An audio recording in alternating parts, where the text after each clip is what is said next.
அப்படியே ஆஃப் ஆயிக்குது. அடுப்பு மாதிரி அப்படியே மெயின்டைன் பண்ண மாட்டேங்குது.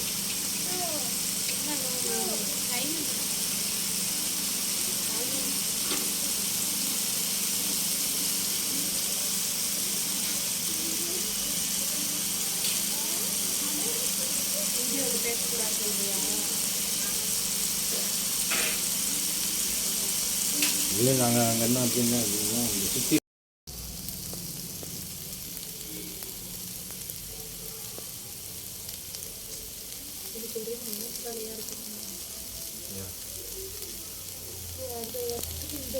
எப்படியாவது